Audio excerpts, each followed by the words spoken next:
I know not all that may be coming, but be it what it will, I will go to it laughing.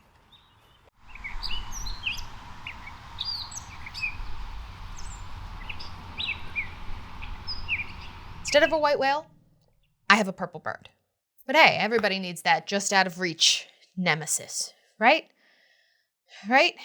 The purple finch is a sexually dimorphic bird, most common in the northern US and southern Canada, plus the US West Coast. Males are very conspicuous with this raspberry red plumage, while females look a lot more like sparrows. And it primarily breeds in moist coniferous forests, although it'll also breed in mixed forests or in clearings near bogs. Its diet is mainly buds and seeds, and you can very often get it at bird feeders as a result. This finch experiences quasi-cyclical interruptions linked to variations in northern conifer cone production. So basically, if it's a good pine crop that year, they'll show up, and if it's not, they won't. It is actually a relatively understudied bird. This seems to be because it's too rare to be easily studied like a house sparrow, but it's not rare enough that somebody's made it their mission that they gotta go figure out what's up with this bird. The studies that exist now seem to largely focus on population dynamics or on demography. So the purple finch is a relatively large Hamerus finch with a notched tail and a short conical beak with a gently curved culmen, which is basically this part of their beak, like this. As I said, males are that raspberry red over the head, upper parts, and sides with a white lower belly and undertail coverts, while the females and the juveniles are streaked brown and gray with a distinct light eyebrow stripe and a solid ear patch. And it actually seems that the males on the west coast are darker than the males on the east coast. They are pretty easy to confuse with a couple other finches, at least if you haven't been after one for as long as I have. I know them now. And they often get confused with house or Cassian finches. But besides having actual morphological differences, you can also tell the difference between these guys based on their call. At least if you're good, that sort of thing. With the purple finch having a sharp single call that sounds like scissors being struck, the house finch having a higher, more whistled wheat call, and the Cassian finch having a longer, warbling twiddle-ip call. Why do we need to name bird calls like this? They have a pretty wide range across the US and Canada, with much of their breeding range being in Canada and much of their wintering range being in the US. Although, where I am, they're here all year round, or never, if you're me, trying to find them. As I mentioned earlier, though, they exhibit very erratic movements in the winter because where they decide to winter seems to be very closely tied to the conifer crop, or at least the cone crop. So some years, you'll get 1 million of them at your bird feeder, and some years you'll get none. But when it comes to breeding habitats, they're usually in mixed conifer deciduous forests, bog edges, or riparian corridors. But you'll also find them in deciduous forests, orchards, ornamental plantations, pastures, lawns, hedgerows. Yeah, they fly. They fly where they want. I feel like I say that every time. A study in New York actually showed that their breeding density is positively correlated with forage edge ratio and understory density. Their habitat selection seems really to be driven by food availability, not by vegetation type. So if you don't see any, don't worry, they're fine. There's just no pine cones. Fall migration starts in late August through about December, and it's usually actually the juveniles that start going down first. And while there's always some around here where I live, some birds travel over 1,600 kilometers to get to their wintering grounds, with some exceeding over 2,200. It really is one for flying. When it's on the ground, it usually just does short hops. Some birds ain't made for walking. And it has these undulating flight paths, and it sallies from perches to catch insects. It is known to bathe even in freezing temperatures. I really can't imagine taking a bath in Rochester, New York in December, but I'm not a bird. And it roosts communally and sunbathes during the winter in conifers. Always conifers. There has been some noted physical aggression amongst these birds, even between the sexes, including pecking, although no aerial chases have been noted. And there seems to be no ritual appeasement except leaving the contested space. It really just does seem to be birds yelling at one another to get out. As I said, there's not enough study of these birds, so we're pretty sure they have a monogamous mating system, but we can't be sure. The sex ratio is just slightly male-dominated, with 52 to 57% males, and it seems females may select males based on song competitions. That sounds like romantic comedy that I wouldn't watch. Unless it was birds. No, even then I can't.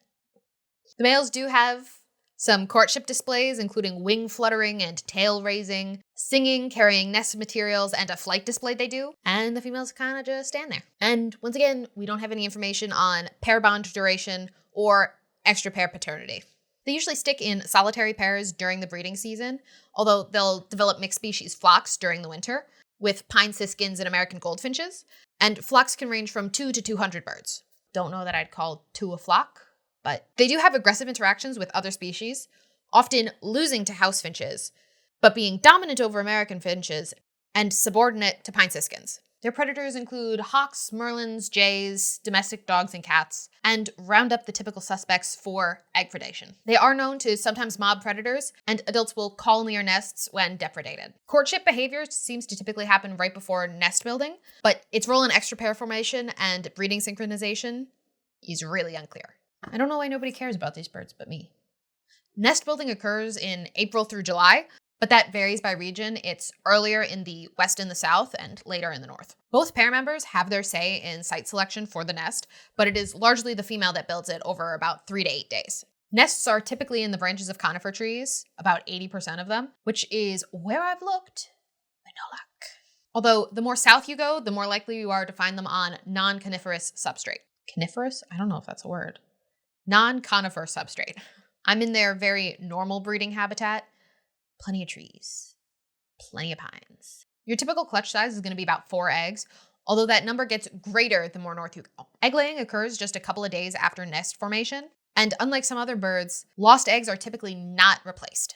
Incubation lasts about 12 or 13 days, and the eggs all hatch usually within about a day of each other.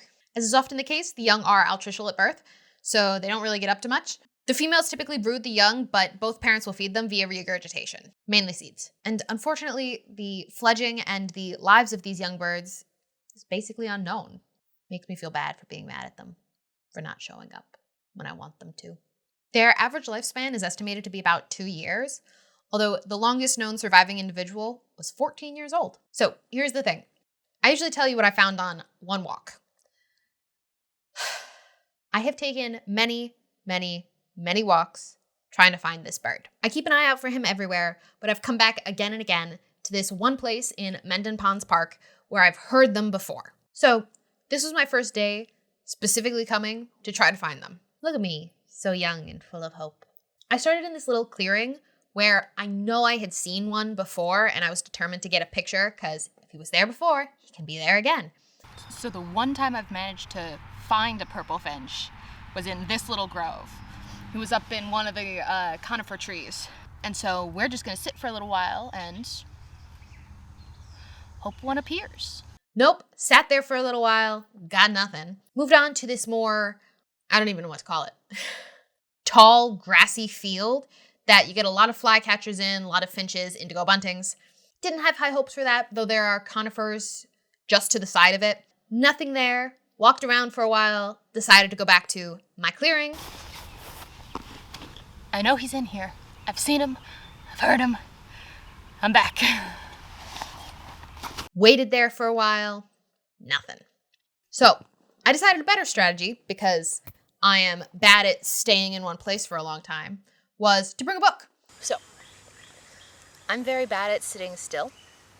So I have brought a chair and a book and a coffee. I'm going to try to just sit myself down and wait for a finch to appear. I have also come in the morning because that's supposed to give you better odds of seeing one. It might be more accurate to say I'm here before noon rather than morning. But here we are. We're trying again. This works a little bit, but not as well as I want it to. I do get very distracted by the birds. So I don't usually get very far in any given book when I do this.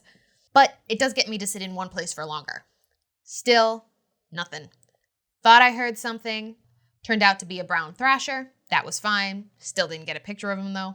Moved on to the next day. I went again, and again, and again. And at the end of all this, here's what I have to show for it. One video that I didn't even realize was of a purple finch when I took it. Pretty sure I thought it was an indigo bunting. They like to sit up in those trees, and it was very far away. And this is my best picture. You see him? He's there. I promise. I will get one day. I will get it. I will get it. It'll happen. I promise. So it goes. Wrong book. Call me Ishmael? I promise it's just a bird. Remember, I'm no expert on any of this. Nobody's an expert on the purple finch, but I'm no expert on anything. I'm just a photographer who likes birds a lot. The purple wasn't on purpose. It just happened that way.